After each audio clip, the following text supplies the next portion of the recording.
So ayun nga, first ever video ko this 2024 and I'm trying to get back to the internet world. So medyo impromptu to kasi nakapagod yung araw. Actually, ang dami kong ginawa today. Ang dami kong oras sa road kasi nag-intindi ako ng business permit and stuff. So una sa lahat, so kaya ang title nito ay Taking a Bath Cures Depression. Actually hindi. Nag-hot bath ako for 30 minutes just for me to feel tired para makatulog agad ako kasi bukas ay mag-aasikaso ulit ako ng permits. And need naming i-rush kasi nga ang tagal na ding nakatenga. Although sunod-sunod naman talaga yung bagyo, hindi ako nakauwi. Pero ayun, dami nangyari. So paano ko ba sisimulan?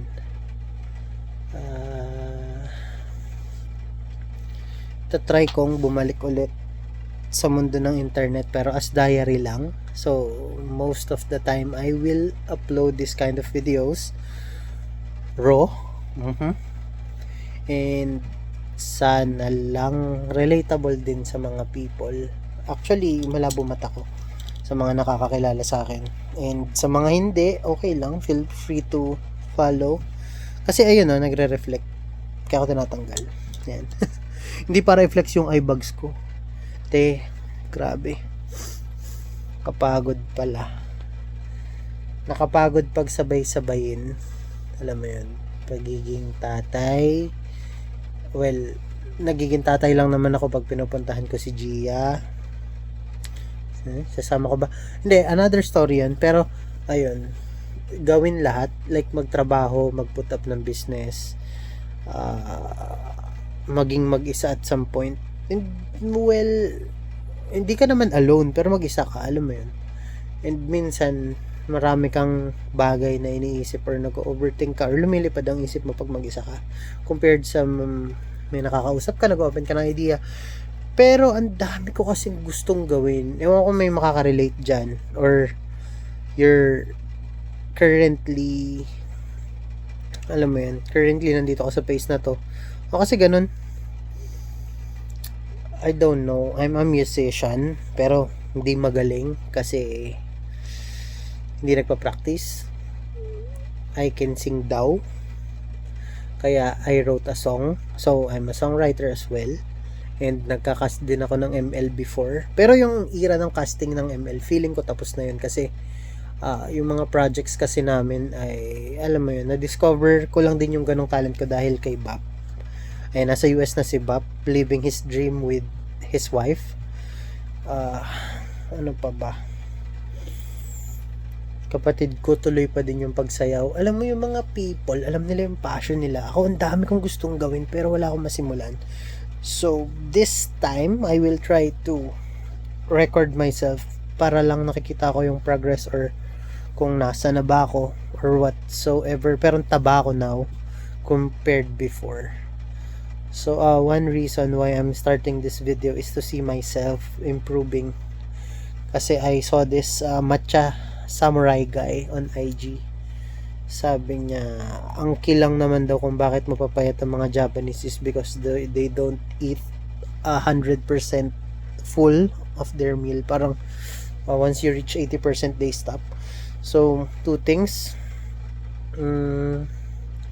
Una, papayat ka. Pangalawa, makakasave ka ng money. So, let's try that. Ewan ko kung basta, tatry ko.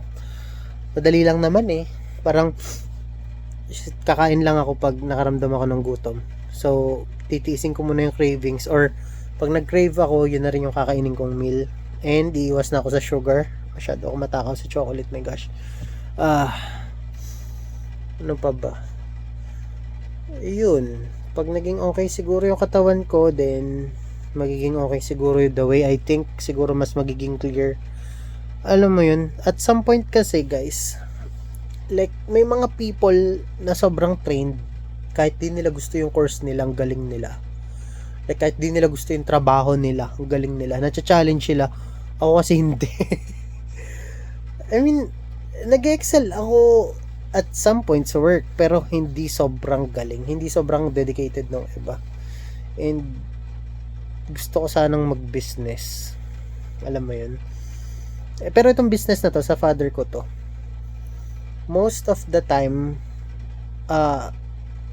ewan ko, pag nakakaisip ako ng business, tulad last Valentine's, kailangan ko lang ng konting push kasi may tumulong sa akin ng Valentine's. Sabi ko, gusto kong magtinda ng flowers, etc.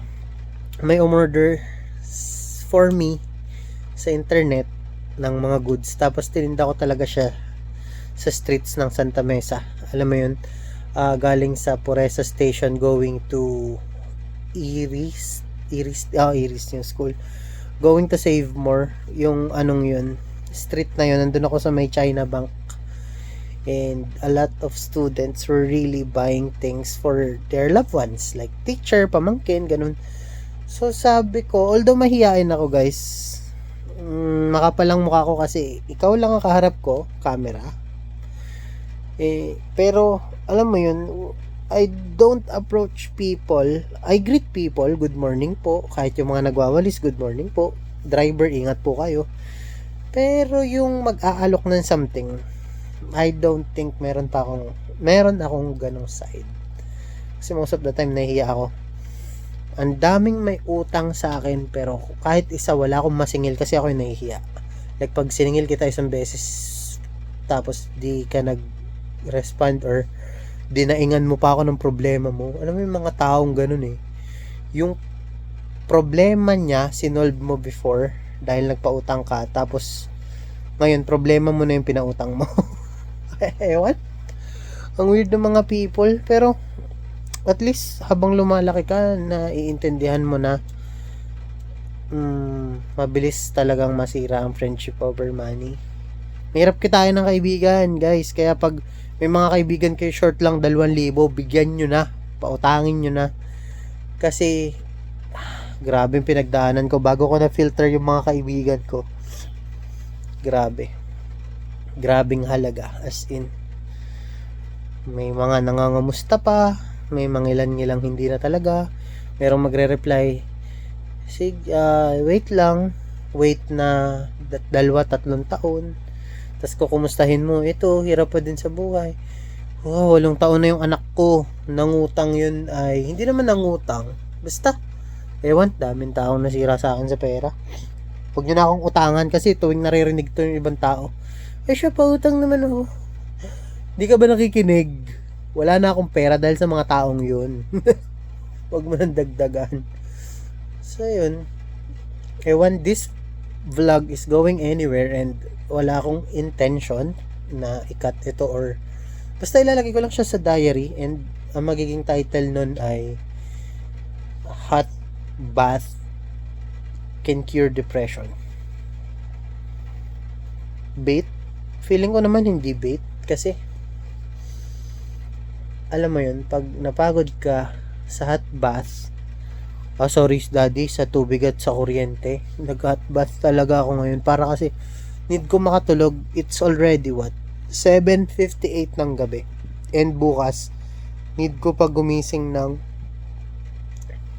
5 o'clock para makasakay ng 6 o'clock na biyahe or 4 o'clock para makasakay ng 5 o'clock na biyahe.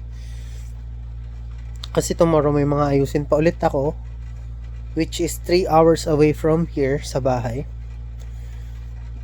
And hopefully, maayos ko yung business dahil yung business na yun ay sa dad ko. Dahil medyo, alam mo na, lahat naman ng tao pumupunta na dun, medyo patanda, so ayaw na mag-work.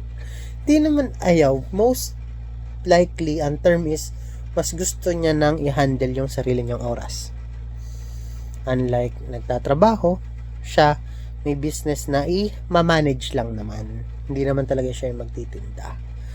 So, sana maging successful, hopefully, para si dad makatigil na sa work, and ako tuloy pa rin ang buhay. And sana this year, mag-lose ako ng weight and mapansin ako ng mga people. Kasi, dami ko ng trinay. Alam niyo ba nung nag-ML ako, I streamed for 16 hours. Hoping na may pag nag-end yung live ni na Dogs, mag-live yung end ng mga pro. 'Di ba usually, pag ini-end yun, pwede mo ipasa yung views, 'di ba?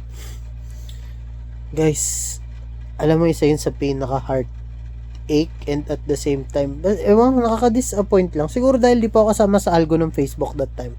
Pero ang sipag ko mag-stream halos 8 hours every Saturday, Sunday, may 16 hours pa nga. Tapos halos every night 2 to 3 hours after work pa, after 10 PM pa ng work. I don't know. Trinay ko na lahat. Mag-vlog trinay ko din, pero ang hirap mag-edit. And yung edit that time is, ewan ko, from yung mga soundbars, I usually do that. I usually cut things. Pero ngayon kasi ang galing na ng mga audience, hindi mo na sila basta mauto, dapat quality yung content mo. So ito, gagawin ko lang for the sake na una, sana mapansin ako ng tao, and two, hindi, baligtad. So yung una is to improve myself. Yan, pagsasalita. Also, kung makakapagsulat ako ng kanta, I don't think kaya ko pa within this year. Pero may isa na akong nirelease nung 2019, before pandemic or during pandemic mismo. Ang title nun ay W8. So, nasa SoundCloud lang siya. I don't think kaya ko din siyang i-release sa ngayon. Basta yung music, isa-set aside ko. Kung kaya ko magsulat, gagawin ko. Yung business ni Dad, yes. Yung fitness, syempre, need natin yan. Ano pa ba? Yung pag-ML ko, guys, sa totoo lang, feeling ko naman, magaling ako maglaro ngayon. Wala lang talaga akong mga nakakasama. Like, ang hirap ng solo gaming. Alam mo yun, MVP loss. Ganon. Ganon level. Lose streak na MVP. Ang hirap. Kahit anong role mo. Mag-roamer ka, pugo yung MM, tapos magre-reklamo ba't di ka dumadalaw? Kasi yung turtle, guys, nasa XP. Bakit ba sila nakikipag-trade? Ewan ko, ayoko na mag-ML tutorial dito. Hindi naman lahat kayo nag-ML eh. Pero you get the point. Pag may objective ka kunwari sa opisina, tas magsasabi yung mga kasama mo sa bahay na ba't wala ka sa bahay, syempre kailangan ko magtrabaho. Parang ganun lang yung logic, no? Kasi merong mas importanteng bagay and makakapag-wait pa naman yung ibang bagay. Siguro yun na nga din ang magiging logic ko sa totoong buhay. Kasi gustong gusto ko, alam nyo kasi, gusto ko sanang pagsabayin before. Like, pag nagka-fame ka, kahit anong ibenta mo sa tao, bibilhin yan. Pero hindi ko naman sinabi na scam. Mangi-scam ako, hindi. Like, magkakaroon ka ng mga merch, syempre, bibili ng people. Kasi love ka nila eh. Kaya lang kasi yung buhay ko, sa totoo lang, hindi siya nag-turn out as fine. Like, hindi ka idolin ng kabataan dahil dun sa mga buhay ko. And most of the content creator, hindi naman sila life vlog style. Alam mo yun, may content talaga sila. Ako kasi, feeling ko, wala akong enerhiyang mag-isip ng content. Magaling si Patcha. Yung kabatch ko sa TikTok, sumikat na siya. 1 million views. Puro hugot. Ayos din, di ba? Alam mo yun, may pinaghuhugutan kay sinamalupitan sa Jassy lang Kengkoy eh. Ako, nakakatawa lang ako pag lasing na yung kausap ko. Like, bumebenta ka na kasi lasing na sila. Or malungkot lang sila. Or ewan. And may mga people din naman na hindi ako gusto kasi nakaka-drain yung energy ko. Like, pag sumabay ka sa akin ng daldalan, ayaw mo na, gusto ko pa. So, yun yung mga people na sinasabing pa-star daw ako.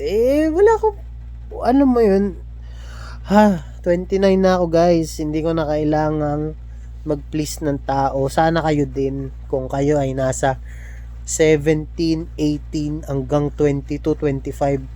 Maraming tao sa ganyang edad na gusto kasundo lahat.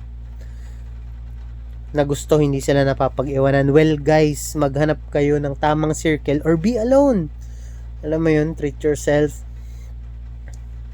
Na mag-isa, masarap kumain mag-isa sa totoo lang. Kaya lang yun nauso yung pagpo-post sa Facebook nung, alam nyo, nakakita ako ng tao mag-isa kumakain. Syempre nakakalungkot din naman niyang isipin yun, pero masarap bumili ng pagkain na mag-isa. Masarap mag-travel mag-isa. Gawin mo, kasi na-realize ko yan nung, alam mo yun, umalis ako sa poder ng dad ko. nakakakain ako mag-isa sa labas. Kasi dito sa province namin, like hinahabol ko talaga yung attention ng mga people. Ewan. Pag meron akong mga naririnig sa ibang tao na, ay si ganyan, napakaganyan naman. Ito try kong kausapin yun. Paano ko babaguhin? Like, hindi. Basta wag. Ang gawin mo kung kaya mong i-assess na mali yung ginagawa mo, well, feeling ko naman wala ang mali sa ginagawa ko. So happened na may mga ugali tayo na hindi gusto ng ibang tao. And kaya nila hindi gusto kasi di nila iniintindi. Ganun lang yun. Ikaw din naman di ba? May mga people na hindi ka gusto. Pero sinasabi mo ba? Hindi din naman, di ba? Like, wala akong enerhiya, so let it slide. Sana ganun din kayo sa ibang people. Hindi yung pagchichismisan nyo pa. Ay, si ganyan.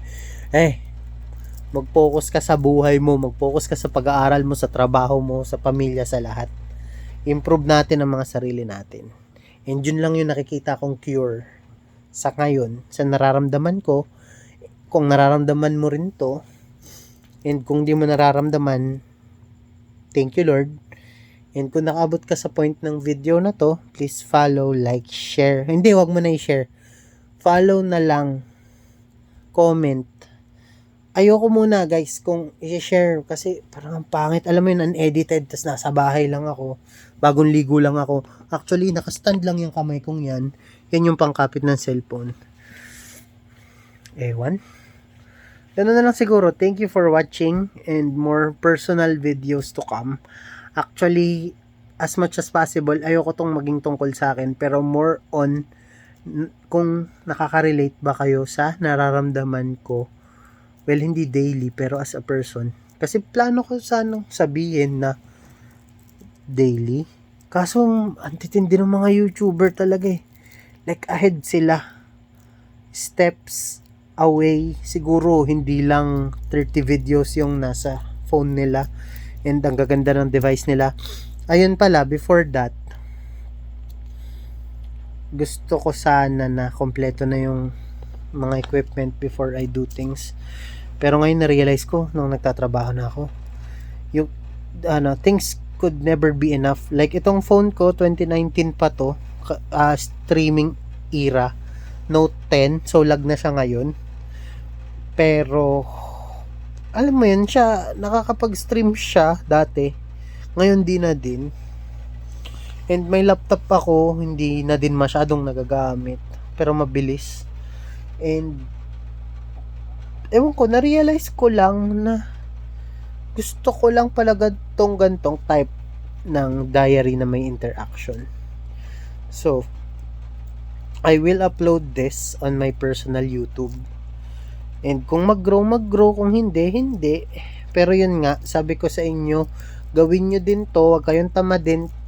Ilabas nyo yung cellphone nyo, videohan nyo sarili nyo, videohan nyo yung family nyo, kasi yan yung mga pinaka magagandang things na pwede natin gawin habang tayo ay magkakasama. 'Di ba? And reach out to your communities, especially yung mga people na need ng help. Pero wag financially. Pagsubok ng Diyos yun sa kanila. Wag na kayong mangialam sa pagsubok ng Diyos kasi yun nga, magiging problema yung problema nila dahil yung utang na yun, hindi mo na masisingil ever. Ganun. Kahit paano sabihin nila, hindi, pag nakaalwan ako, babayaran ko. Narinig ko na yan. Diba? Ayun, hindi ako Indian. Mekus. Ayun, so hanggang dito na lang muna. And see you next vlog. Peace.